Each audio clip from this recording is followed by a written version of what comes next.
तुम्हारे इमाम को आजादी मिलेगी। अबू लाता कहता है सुबह से लेके असर तक मैं दरवाजे पर बैठा रहा। जब असर का वक्त आया तो मैंने दरवाजा खुलते हुए देखा, तो मैं आगे बढ़ा के अब सिपाही से पूछूं मेरा इमाम कब आजाद होगा। कुछ आगे बढ़ा तो क्या देखा, एक तख्ते पे जनाजा है। कबल अल्लाह,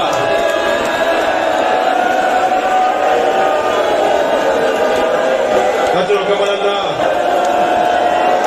मैंने पूछा आज मेरे इमाम को आजादी मिलनी थी, कहा इमाम और रफजा, यही शियों का इमाम है जिसे आजादी दे दी गई। बहुत गिरिया हो गया, बहुत गिरिया हो गया, मजलिस हो गई। मगर अभी ताबूत उठेगा तो एक रिवायत सुन लो। मैं आपको आपके साथ मातम करूंगा, ताबूत की ज़ियारत करेंगे। रोने वालों ख्याल रहे उस इमाम का ताबूत है जो 14 साल बाद आजाद हुआ।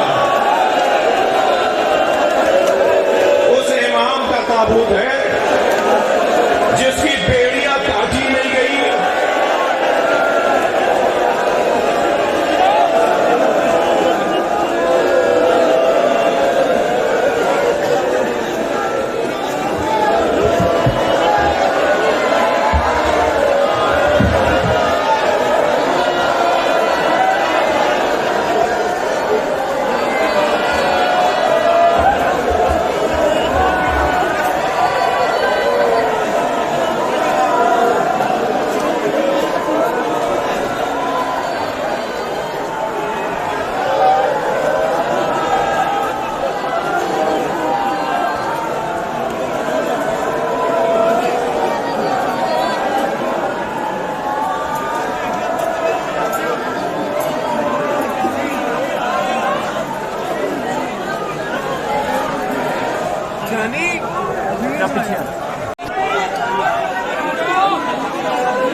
आराम से रास्ता दे दे, आराम से।